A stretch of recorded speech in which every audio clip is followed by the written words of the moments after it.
Hi everyone, welcome back to the Toffee Blues, your source for all things Everton today. I'm glad to be joined by D from Back of the Nest. D, thank you for joining us back again on the channel, mate.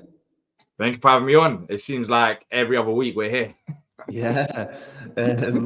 So since you were last on with Ellis for the reverse fixture, you haven't actually played any games, but we've obviously played yesterday against Aston Villa. That's going to fare a massive amount, isn't it, with the amount of football that's going on at the moment? Yeah, well, it's going to help us because it's not only just the amount of football, but also the injuries as well. And just general fatigue. I mean, Elise is now out injured and he didn't feature in the Everton game as well. So there's a bit of time for him to rest. I think the players had their own little holiday. We didn't have a camp like other clubs do. We all decided to do our own things. I think the players only returned back to training on Friday. So, it's been a very frustrating time Sporting Palace this season. It's been frustrating because we haven't reached the heights that we should. Even in the game against Everton, it wasn't good enough, in my opinion. Anyways, I thought Everton were the better side, even with 10 men. So yeah, we've had this break. Hopefully, there's a new Palace. Maybe all they needed was some of the players to have a bit of sun or something, go away and enjoy the times. And maybe it is a different Palace, but I don't think that's going to be the case. Apart from rest, I don't know what else is positive about this break because I don't think much is really going to change.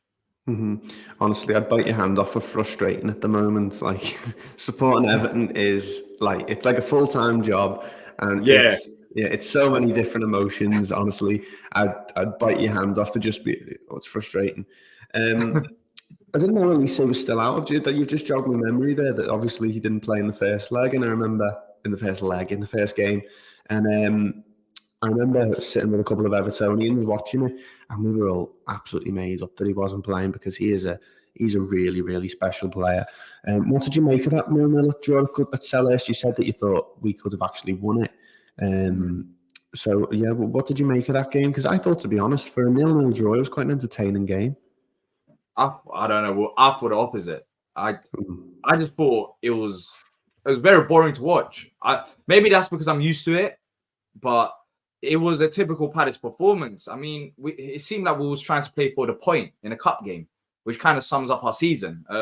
Even with the subs that we made in the second half, and we were at home. It was a good opportunity to, attack and maybe do a bit more. France who played down the right hand side and we played on the left, which was a positive. But I think the game really changed when the subs happened, and then you got the likes of maybe Eze, who's not playing at the levels that he should be.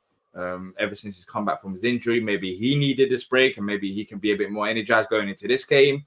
But yeah, honestly, we done a watch along on our channel, and it was like, what on earth are we watching? It's both sides are not really looking to score, but in the second half, Everton, as I said, I thought they done well with the circumstances, and I thought maybe if you had a finisher that could take the chances away. You did create chances even with 10 men, and with Palace with an extra man on the pitch, we just seem still so clueless, and it sums up our season. So it was boring. It has been boring for Palace, and I don't know what's really going to change within them 2 weeks. Maybe the players can, as I said, be up for it a bit more because now we know who we're facing in the next round. That's the positive out of the replay. Doesn't suit Everton or Palace, but it gives you that optimism that if you do beat, either us or we beat you, then you got Luton or Bolton, which is a favourable draw, and you can progress even further in FA Cup. So there is that. Yeah, we spoke a bit about that on your channel, didn't we? I was pretty pleased with how we reacted to that red card with Beto coming on. I thought he played well and the thing is you mentioned they're having a finish yet. I think he sent Beto on with the plan of keeping hold of the ball and making sure we didn't lose it. Whereas maybe if you come on and we had 10 and we had 11 men, it could have been a different circumstance. But obviously, Dominic Calvert-Lewin was controversially sent off, in my opinion. And I don't think I'm the most biased Everton fan that's ever lived, but I just don't see how that's even been given as a red card. I watched it in real time, and I've seen Dom make those challenges hundreds and hundreds of times during his Everton career. And not once have I ever thought that that was a foul. What did you think of it? I'll be honest. At the time when I was doing a watch along, I of course agreed as a biased Palace fan that it is a red card. Because that's going to help us. But if you want me to be even more brutally honest, I didn't watch anything back about that game because I genuinely regretted my life decision watching 90 minutes. Yeah, fair play. But mate, I have seen the replays, I have seen the pictures, and it pretty much sums up how pathetic this officiating in this country is when you look at the fact that we had VAR, he did go to the monitor, and despite him going to the monitor, it still got overturned by those after the game. It's beyond ridiculous. I mean, if you can see the replay, if you can see it live, you can see the replay as well. You have to make the right decision, and they still managed to get it wrong. And you know what? The same thing could happen this weekend. I don't have faith in the refs in this country. I don't think it's more about it. The technology worked. They saw it. I mean, they saw the replay. Like, there's nothing about it. That should help him, right? That should help the referee to make the right decision. But despite seeing the replay, despite seeing it pause or fast motion, slow motion, they still get it wrong. So it just shows that it goes down to the officiating, and the officiating in this country is absolutely shocking. That's what it is. And fortunately for you lot, it did get overturned, and he did play against Villa. Maybe he should have scored that goal, Calvert-Lewin, because I think that was a massive chance. And for a player that I've seen in his peak before the injuries, like, he would normally finish that chance against Villa. I was a bit shocked that he missed that. Maybe he's not at the levels that he should be, Calvert-Lewin. But yeah, I think he's a great player to have in a reverse fixture. And if you want me to be honest, another honesty from me is that Calvert-Lewin will score against us. It is happening. I'm already planning. It's going to be 1-0 Everton, but can we score a goal? Yeah, you mentioned, didn't you, on your channel, you said that it's written in the stars for him to score. It's funny hearing that from an opposition fan, because usually it's us. It feels like all the time like it's always it's always my club, stuff like that always happens too. But to be honest, like you said about that Villa game yesterday, I've seen him put those away this season, and it's just it's so disappointing. I think, to be honest with Dom, it's more of a mental thing at the minute. I think he's lost a lot of his confidence.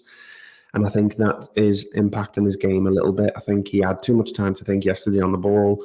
Luckily, we ended up getting a point out of the game. But look, you've got to stick behind your players. The situation that we're in, he's a great player for us to have at this point in time. You obviously mentioned on your channel that you saw little bits of our game yesterday.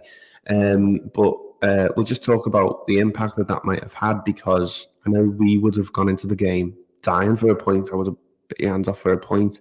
What do you make of that? A point against Aston Villa at home, because 17th in the table, and all I can say is that we just don't look like a team that's fourth from bottom. And obviously you'd look at the points across the process of the season, and we're not. We really are actually on 26 points now, I think, 28 points. That performance is from Everton yesterday was not a performance from a fourth from bottom team. But what do you make of that point? Would you have taken it as a Palace fan if it had come to Selhurst? Yeah, 100%. Look at Aston Villa, how good they've been playing this season. I mean, this is a side that beat Man City this season, Arsenal, and you have to, if you're an Everton fan and you're looking at the league table, you're looking at where Luton are, where Burnley are, Sheffield United. Every point is significant. You have to pick up points, especially against a side that's second in the league or third in the league. I don't know if the places have changed now. And it was at home. Maybe in the second half, you could have done a bit more because, it's, as you said, maybe Villa weren't trying to score a goal. Everton weren't trying to score a goal. But you have to pick up that point. But if you look at our fixture now, based on what I've seen in that game, I wonder if Daesh will rotate. He didn't rotate in a previous tie, which you can have the excuse for that. You did have that break. You didn't, have a game straight away. But now you got the Premier League games coming up. You got potential points deduction if it does happen. As well, I don't know if it will prioritize the Premier League a bit more, because after our game, I think you have a game on a weekend, right? We do. I'll just check it against it because we have Fulham coming up at home. I can't remember if that's this weekend or next weekend. I'm pretty sure it's this weekend, because I think maybe it might be next weekend. But if I think the Premier League right now, and I'm not saying Palace are safe and we're flying high, but if you're Everton right now, when you're looking where you are in the league, you just have to take the league a bit more seriously, as much as you want to go for the FA Cup. because the most important thing is you stay in the Premier League, you get that money, you build a new ground, and then you move into a new ground as a Premier League football club. And also, as I said, we don't know how many points you will end up in. So I wouldn't be surprised if he does make the rotation in this game. I know he did in the last game for the reasons I've listed, but the Premier League needs to be a priority. And if you get an injury, let's forget about fatigue. If you get an injury to one of your key players and you already got injuries in midfield, it's going to hurt your chances even more. And maybe he considers it. Maybe that I'm being deluded as a Palace fan, hoping for the best, hoping for rotations. And despite that, you'll still probably beat us. But yeah, I think this time around, it's going to be a different kind of game, a different kind of approach from, I think, both sets of teams. Yeah, both teams. As well. I think, we've got Palace obviously on Wednesday, and then we don't play for another 13 days against, and then the next game is Fulham away. You got your break after us. Okay, then I changed my I thought you played this weekend, but if you got your break after us because we've had our break, then maybe you do go with your stronger team if that's the case. Then But a good point that you've made there is I think we got really lucky with the Dwight McNeil injury against you. And obviously, I thought he was going to be out for months, if not the rest of the season. Yeah. The fact that he was fit to play again the next week is absolutely remarkable from him. So it is like a case of, do you stick or twist in these games? Do you know what are we going to play a full strength team? Because if Calvert-Lewin gets injured, or James Garner gets injured, or Mykolenko gets injured, we're really going to be struggling. So it is every single game. It's sort of like what do you want as an Everton fan? Like, do you want him to go full strength 11? Because as you said, if these players get injured, then it is more worrying, especially with the league position and you don't know where you'll end up. Would you want him to go full strength? It's a tough question, really, to ask an Everton fan, because I want us to win the FA Cup more than anything in the whole world. But I do realise that coming into the end of this season with the points deduction and the new stadium sitting there, it's making me look more at the Premier League and going, oh right, okay, we need to be sensible here.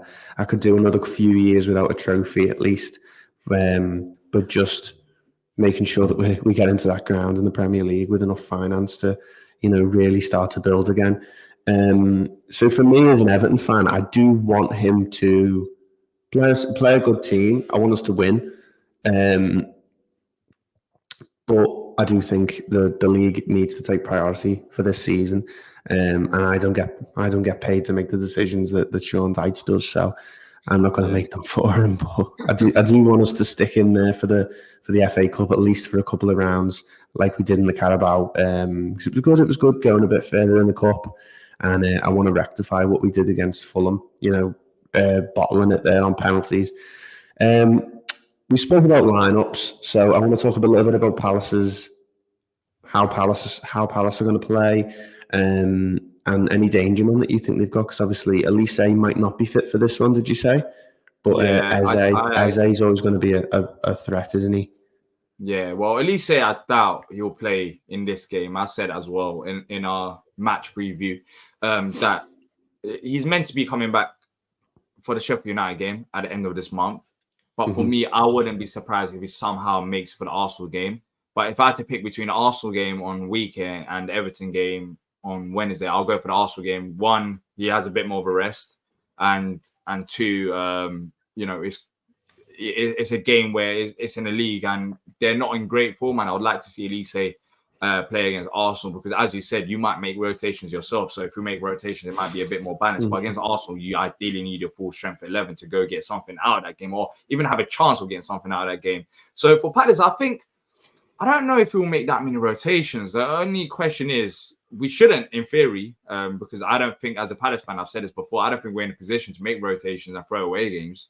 Roy Hodgson doesn't deserve that privilege due to the fact that we've only won 3 games in 15. It's not good enough, and we have to go out there with whoever we're facing, whatever competition, and try to aim to win, because we haven't had that many wins before. So we need to take it seriously, both games on a weekend, the Premier League and the FA Cup tie. And he might make 1 or 2 rotations. He might still play the likes of França, who played against you lot, who started but got subbed off.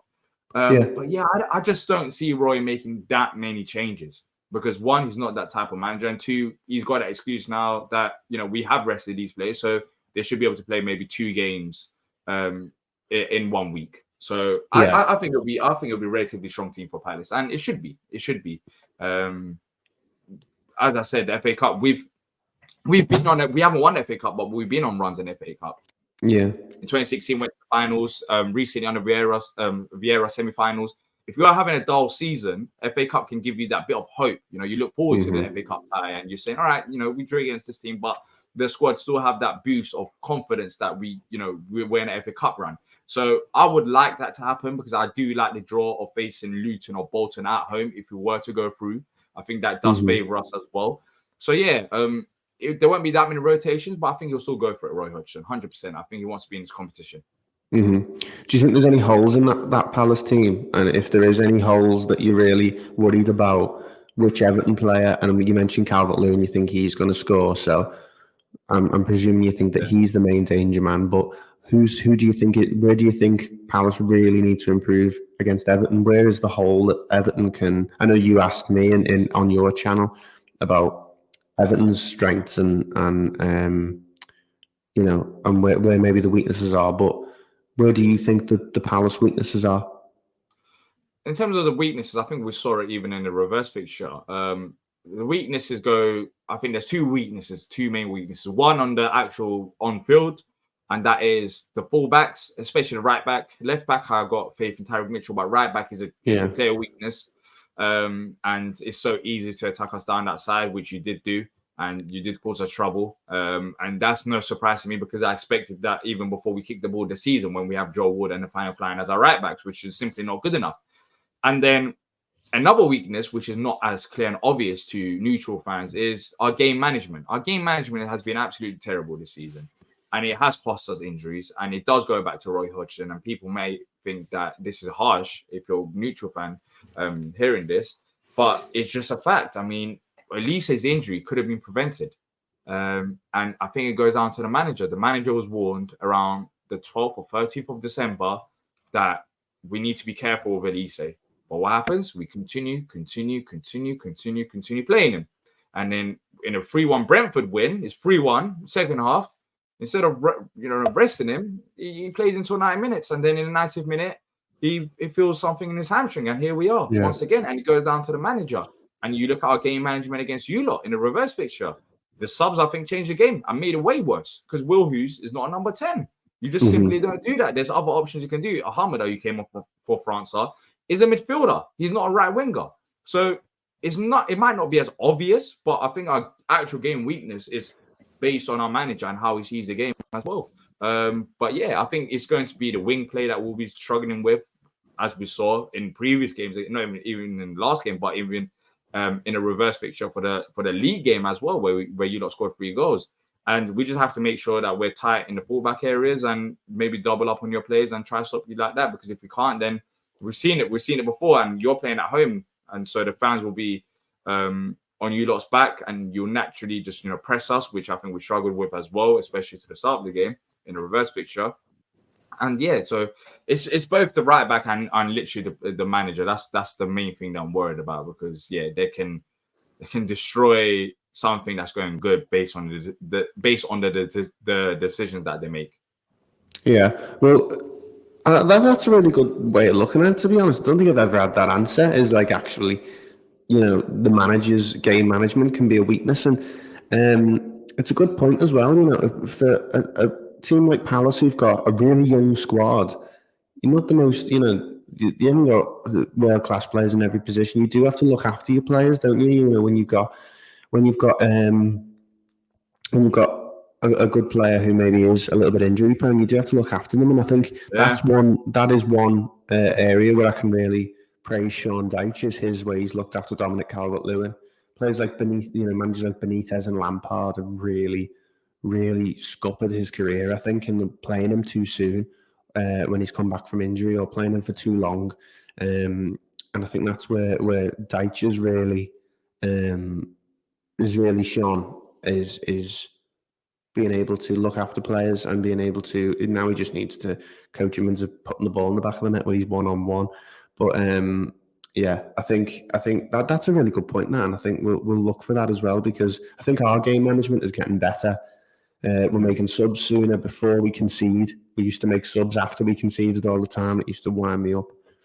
Yeah, it's so frustrating. It's like, just be a bit more proactive than reactive, because you can see how the game is going. You have to make changes, and then you don't make the changes, and then you're like, oh, here we go, we concede. And as soon as you concede, oh, here comes the subs. They're like, why do you make exactly? It's always the case for us. The subs were lining up. The subs were stood there in the kit waiting to come on, and they'd score all the time. It always happened. But we'll put that down as the matchup to look out for is Dwight McNeil versus Nathaniel Klein. Be interested to see what happens there. We spoke about obviously lineups and stuff like that. Can I get a score prediction off you before we finish? A score prediction. So I don't think there'll be that many goals in this game. I think it'll be another tight game, but of course there has to be a winner. So I think it'll go extra time, and then afterwards penalties, which Palace don't have a good record in penalties. Saying that, Everton recently lost in penalties against Fulham as well, so it'll be interesting to see what happens there. But I'm going to go for a miracle, a Palace miracle. We actually win on penalties, and maybe that's just me being hopeful as a Palace fan more than anything else. But yeah, I think it'll be a tight game. Yeah, I went for 1-1, didn't I? And then Everton in extra time. But it's going to be really tight. 1-0. Yeah, same. 1-0 and then extra time. 1-0. We'll keep both sets of fans happy, and we'll say 1-1 exactly. after 90 Everyone's minutes. happy like that. Until it goes down to penalties, of course. Yeah. And then final question. We always try and end on a random one. The worst signing you've ever seen for Crystal Palace? Jeez. These ones always get a rise out of people, because when you go back and dig through your memory, we've had some absolute stinkers, and I'm sure you have as well. I'm trying to think back to players who might have played for Palace. Like worst signings in terms of like maybe money spent that hasn't worked out. Recently, we've actually made some solid signings. That's the thing.